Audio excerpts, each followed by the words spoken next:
Querido irmão do canal EBD em Foco, meu nome é Thiago Rios, eu sou comentarista aqui do canal EBD em Foco, da editora CPAD da lição de jovens. Hoje estaremos estudando a lição de número 10 com o tema a oração e o jejum na perspectiva pentecostal. É muito importante para que nós possamos entender um pouco tanto do poder da oração, do jejum, né, como também da responsabilidade do cristão e da, vamos dizer assim, entre aspas, meio que uma obrigação, né? Claro que nós não devemos fazer nada por obrigação, mas isso, no caso a oração e o jejum, é uma conduta exemplar que o cristão ele tem que ter, principalmente nos dias de hoje. Nós vamos observar tanto no Antigo Testamento como no Novo Testamento, e assim como Jesus, eles oraram, eles jejuaram, eles tiveram, né, esse compromisso de, vamos entender lá na frente da lição, que o compromisso, quando eu oro, quando eu jejum, eu estou demonstrando a Deus a minha humilhação, eu estou mortificando a minha carne, estou dizendo a Deus, Deus, eu não consigo mais resolver a situação e estou passando para o Senhor, Pai. E por isso eu vou demonstrar que eu vou mortificar a minha carne, amém? Então você jejuma, você se consagra a Deus. O texto do dia, Deuteronômio capítulo 9, versículo 3, e eu dirigi o meu rosto ao Senhor Deus, para buscar com oração, e rogos e jejum, e pano de saco e cinza. Síntese: a oração e o jejum e a vigilância são sempre necessárias a todos os cristãos. Eu esqueci de falar da vigilância ali atrás, né? Mas no decorrer da lição nós vamos explorar aqui, no último tópico nós vamos explorar um pouco sobre o que é a vigilância. O texto bíblico, nós do canal EBD em Foco costumamos não fazer leitura para ganharmos tempo. Se você não fez, pause o nosso comentário, faça a leitura, porque é importante para que você fique por dentro do contexto da nossa lição. Introdução, vamos lá. De que forma, efetivamente, a oração e o jejum podem fazer diferença na vida de um cristão? Olha a pergunta. E Deus espera que, além de orar e jejuar, estejamos atentos às coisas que nos cercam? Tá. É isso, então, que veremos nesta lição. É isso, então, que veremos nessa lição. Irmãos, diante das Escrituras, vemos, né, e vamos observar, diante, no caso aqui da nossa lição, que a oração e o jejum é uma forma de aproximar o cristão de Deus. É uma forma de traçar ali uma aproximação maior entre o homem a Deus. Amém? A prática da oração, a prática do jejum, ela é vista dentro das Escrituras, né, em momentos muito importantes na vida de alguns discípulos, na vida de alguns personagens bíblicos, amém? Tanto, claro, de forma privada, né, no caso de uma pessoa só, de forma pessoal, como de forma coletiva, amém? Nós temos muitos exemplos mesmo, de personagens que oraram sozinhos, como a nação inteira de Israel, que foi convocada também a se arrepender dos seus pecados, a orarem, a jejuarem em alguns momentos. Nós vamos ver também nessa lição, que ela vai abordar, que tanto a oração como o jejum, né, ela vai fazer muita diferença na vida de alguns personagens bíblicos. Ela fez, no caso, muita diferença na vida de alguns personagens bíblicos. E, claro, não somente o jejum e a oração, que é importante na vida do cristão, mas como eu falei, nós vamos abordar no último tópico sobre a vigilância. Porque não adianta nós orarmos, não adianta nós consagrarmos se nós não vigiarmos a nossa vida. Amém? O primeiro tópico. O que a Bíblia, então, vai falar a respeito da oração? No Antigo Testamento, nós vamos observar aqui, tanto no Antigo Testamento como no Novo, como diante da ótica de Cristo. No Antigo Testamento, homens e mulheres receberam, então, destaque por suas orações. Abraão intercedeu a Deus por Ló, e o Eterno livrou, então, da destruição de Sodoma. Isaac orou por 20 anos até receber, então, a promessa de Deus, seu pai, de ser pai. Homens e mulheres do Antigo Testamento receberam, então, destaque por quê, Tiago? Por essas orações. Ana, uma mulher estéril, orou ao Senhor pedindo um filho, né? E Deus fez o que com ela? Deus lhe deu Samuel, o profeta, e mais 5 outros filhos. Mesmo Sansão, estando cego e escravo dos filisteus após ter desobedecido ao Senhor, teve também sua oração ouvida antes de morrer e trazer livramento a Israel. Um rei ímpio, tal, um exemplo aqui como Manassés. Olha só, quando julgado por Deus e preso, ele se humilhou e orou ao Senhor, e Deus o ouviu. Essas referências que foram citadas aqui vai nos mostrar que a oração, no caso o ato de orar, é uma ação comunmente vista na Bíblia, para que as pessoas que temiam a Deus ou por aqueles que tinham sido quebrantados por alguns julgamentos se arrependesse dos seus erros, se arrependesse dos seus pecados. Só para concluirmos aqui, deixa eu voltar aqui, quero fazer um breve comentário.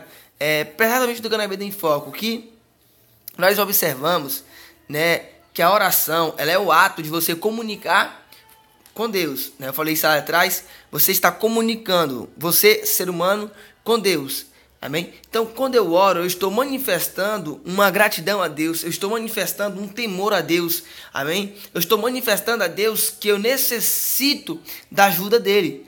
E às vezes nós em nossas orações fazemos petições, né, para nós. Às vezes nas nossas orações fazemos petições ao próximo. Fato é que a oração ela vai servir para você pedir alguma coisa, a oração ela vai servir para você expressar gratidão a Deus. Você vai estar tendo temor a Deus, demonstrando que você reconhece realmente que você não consegue resolver a sua causa, que você não consegue resolver o seu problema. Então você está demonstrando a Deus que Deus pode resolver o seu problema. Assim como o cristão, ele pode falar com Deus, ele pode comunicar com Deus mediante oração. Nós vimos aqui o exemplo de Manassés, um ímpio, né, que ele se arrepende dos seus pecados, que ele se arrepende dos seus delitos, dos seus erros, e fala também com Deus, e apresenta-se a Deus, pede a Deus uma ajuda.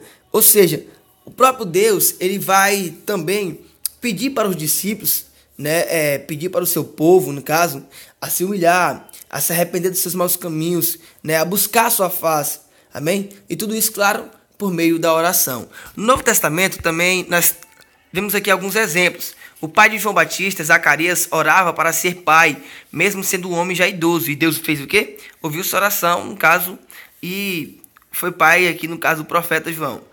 Pedro, ele recebeu a orientação para falar com Cornélio quando foi orar.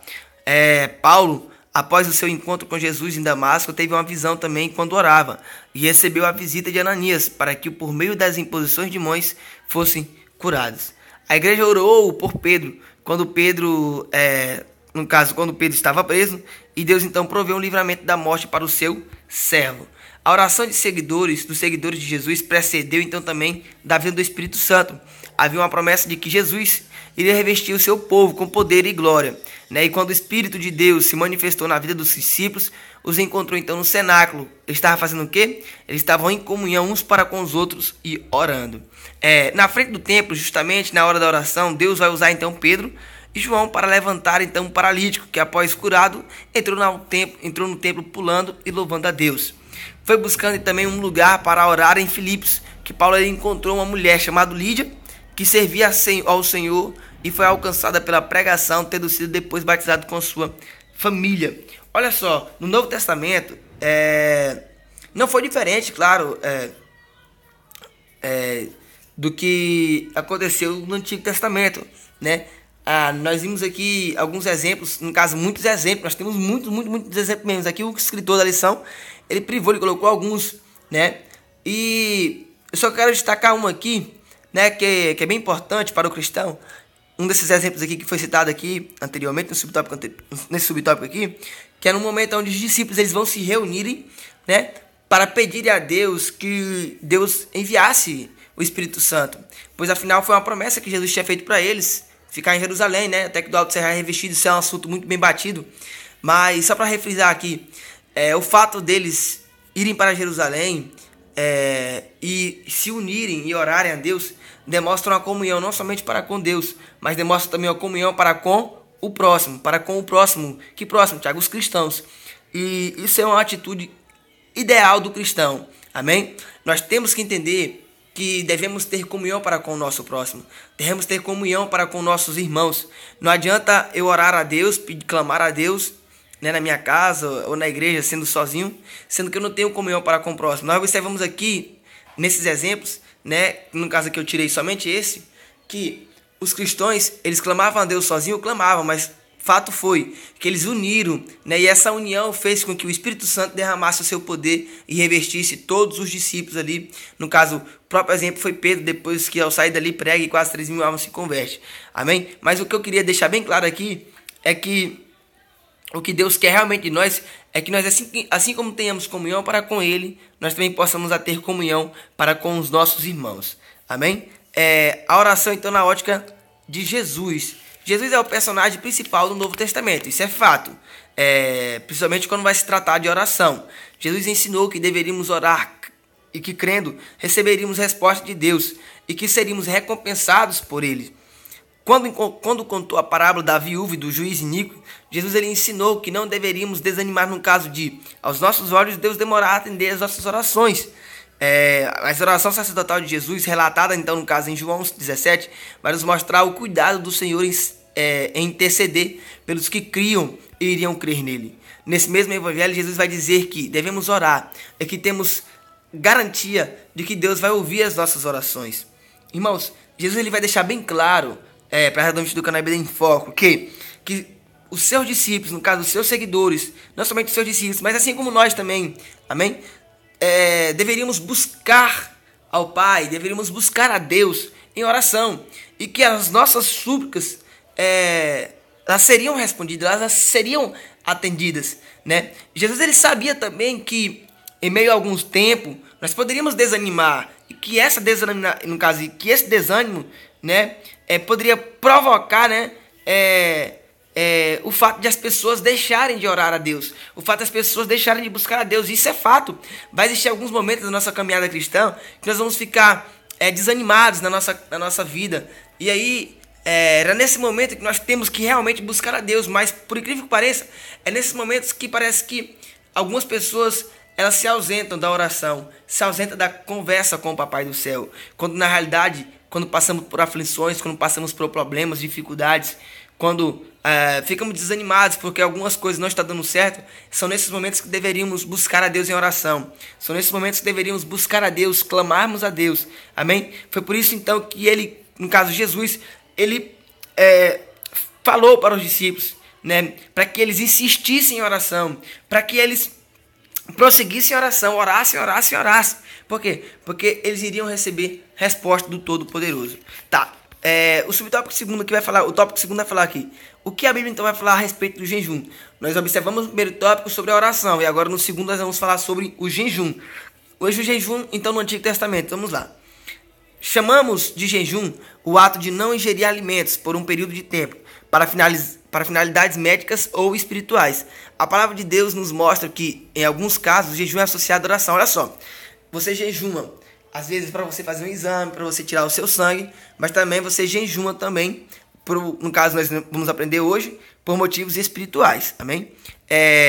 Neemias, ao ouvir as notícias, no caso a notícia de que Jerusalém estava destruída, orou e jejuou, lamentando pelos filhos de Israel terem pecado e trazido o julgamento divino. Lembra desse caso? Isso é um caso muito importante. Mas vamos adiantar aqui. Esse também jejuou, pedindo segurança para a sua viagem de retorno a Jerusalém. E Deus o ouviu, fazendo então chegar em segurança a cidade. E assim poder realizar então a reconstrução dos muros. O jejum é mais do que abster-se de alimentos. Ele requer que tenhamos atitudes de humildade, disposição de obedecer a Deus e praticar a justiça. O profeta Isaías vai falar do tipo de jejum que agrada ao Senhor. E ainda menciona uma imagem interessante. Vamos clamar a Deus e que vai dizer: eis-me aqui. Se antes o Eterno chamava o homem e ouvia essa resposta, dessa vez ele que vai nos responder. Olha só, irmãos.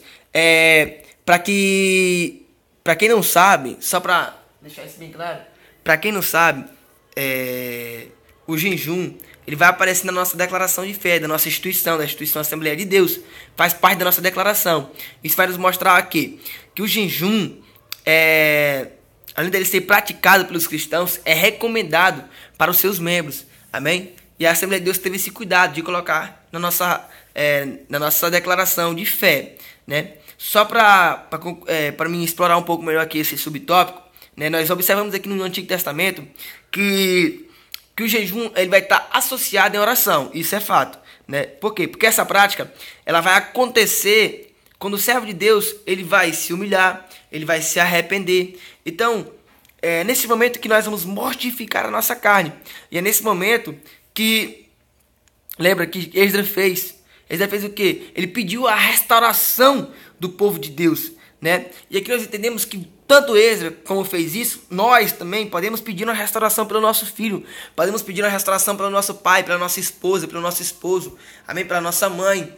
Por quê? Porque o jejum ele tem esse poder, a oração tem esse poder, e os dois andam juntos, tanto a oração como o jejum. Se aconteceu em Israel, no caso com Esdras, se aconteceu isso, se ele se humilhou, se ele clamou a Deus, pedindo a restauração da nação de Israel, do seu povo, do povo de Deus, nós também podemos fazer isso. Nós também podemos colocar o nosso joelho no chão, podemos jejuar, e isso vai dizer a Deus que eu não consigo resolver o meu problema, que eu não consigo resolver as minhas dificuldades, mas que Deus pode sim resolver os nossos problemas. O jejum, então, sobre a ótica de Jesus. Naqueles tempos, existiam pessoas que faziam do jejum uma propaganda de piedade, um marketing pessoal, de santidade e proximidade com Deus. No caso aqui, os fariseus. Os hipócritas, assim chamados por Jesus, desfiguravam então seu rosto, a fim de que as pessoas percebessem que eles estavam jejuando. Diferente do que pensavam os líderes religiosos de sua época, Jesus então ele vai ensinar que o jejum não deve ser uma prática a ser exposta publicamente, né? Mas Jesus então ele ordenou aos seus ouvintes que não procedessem dessa forma. Por quê? Por dois motivos. O primeiro é que por aqueles praticantes do jejum não tinham a intenção aparente de estarem mais próximos de Deus, e sim de serem reconhecidos pelos homens. E o segundo motivo é que se fizermos o jejum com discrição, sem parecer os homens, sem, como é que eu posso me expressar melhor? Sem demonstrar aos homens, né, que estamos jejuando, e sim ao nosso Deus. Por quê? Porque é Deus que vai nos recompensar. Ninguém, irmãos, deve jejuar para se amostrar. Foi o próprio Jesus que, por exemplo, quando foi jejuar, ele foi para o deserto, né? Ele saiu do meio da comunidade, ele saiu do meio das pessoas e foi para o deserto. Amém? O próprio Moisés também, nós vemos no Antigo Testamento, que ele fez isso, ele foi para o deserto, né? Ele saiu, ele ficou a sós e jejuou durante 40 dias e 40 noites. O que eu quero dizer? Eu quero dizer que quando eu oro, no caso, quando eu jejum, eu não tenho que fazer isso para me mostrar diante da sociedade.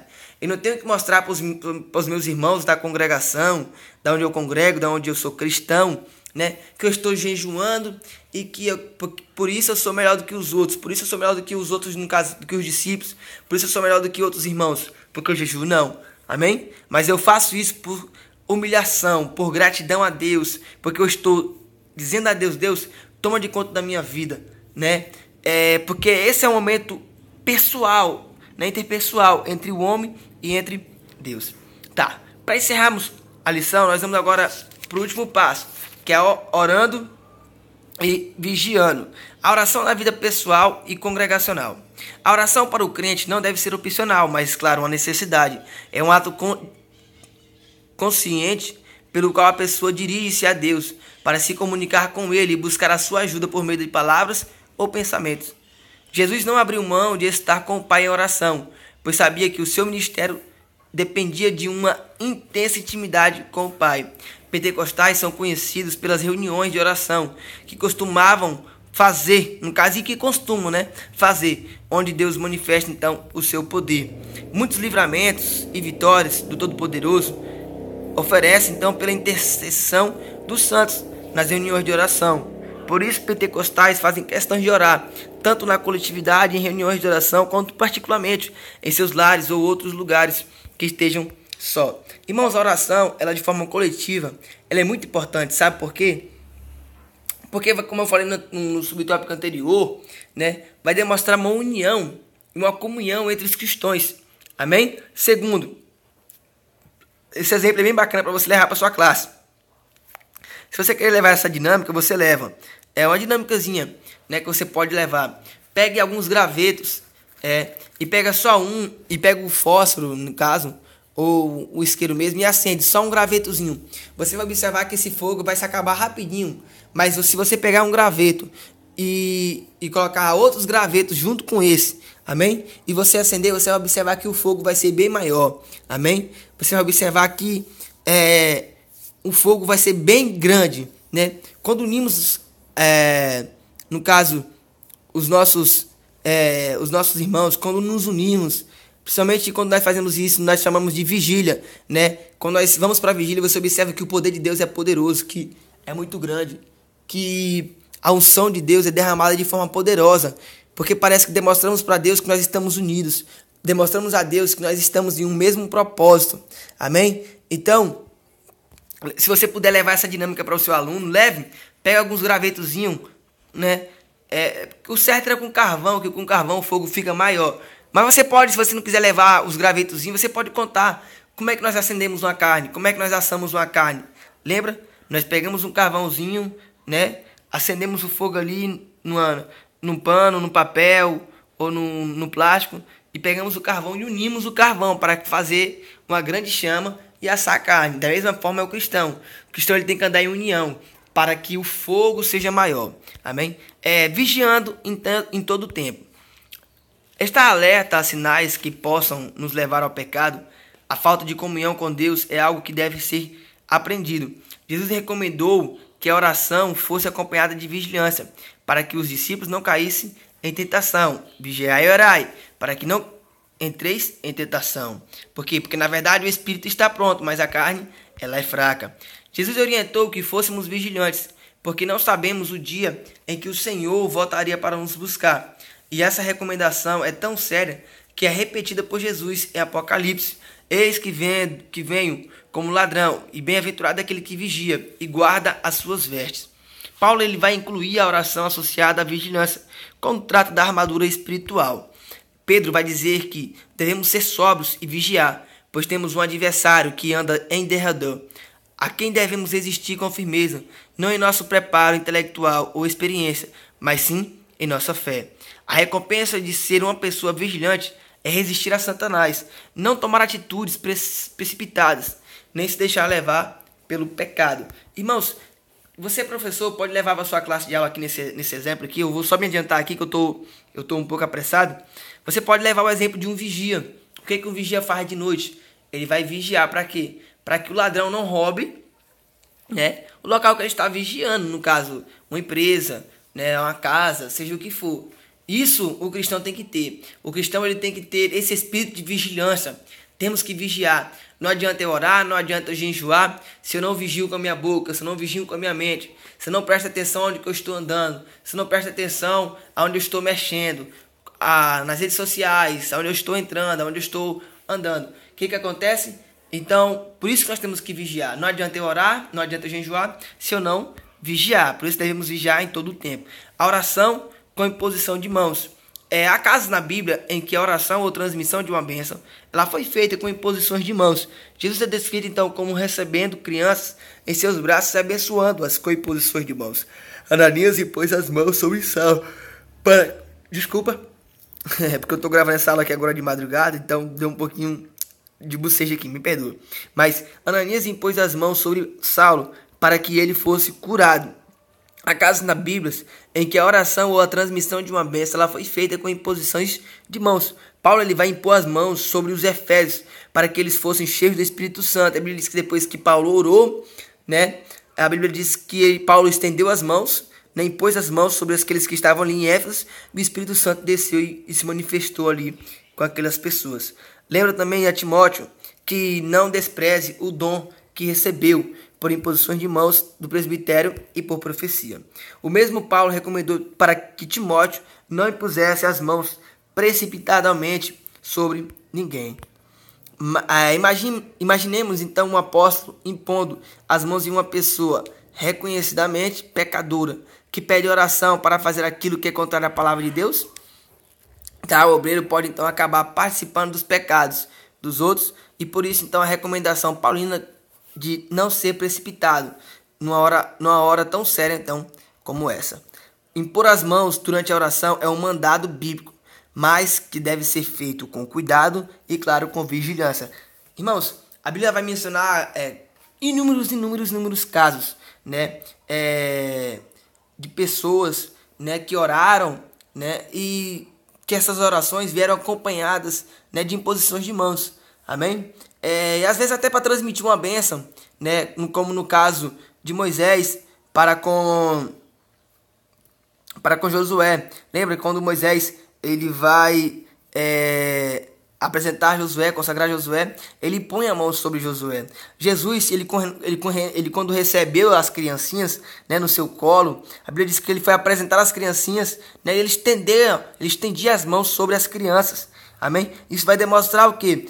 Demonstra uma autoridade. Quando eu estendo as mãos sobre os enfermos, quando eu vou orar e eu estendo as mãos sobre os enfermos, eu estou demonstrando naquele momento ali uma autoridade do homem, né, diante de Deus, claro que está dando essa autoridade para ele, para que as pessoas podem observar que nós temos a autoridade de Deus quando impomos as nossas mãos.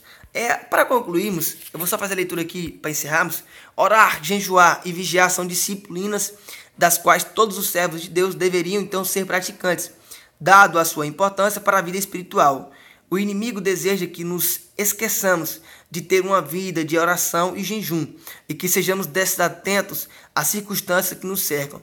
Por isso, é necessário que oremos em todo o tempo, estejamos vigilantes e tenhamos momentos com Deus em jejum e que esses elementos façam a diferença em nossas vidas e nas vidas daqueles que nos cercam. Irmãos, eu quero agradecer a todos que participaram conosco aqui desta aula. Eu quero agradecer a você que nos acompanha no canal EBD em Foco. Peço desculpa por não ter gravado esse vídeo no começo da semana, pois é uma correria muito grande aqui na minha semana. Mas espero ter contribuído para o seu crescimento. E não deixe de você levar uma dinâmica para o seu aluno na sua escola dominical. Não deixe de você usar os nossos slides. Entre na nossa plataforma www.ebdinfoco.com. Amém? E você pode usar os nossos slides para oferecer uma aula de qualidade, uma aula bem dinamizada para os seus alunos. Que Deus em Cristo venha abençoar você. E não esqueça, não adianta orarmos, não adianta jejuarmos, se não vigiarmos. Amém? Amém.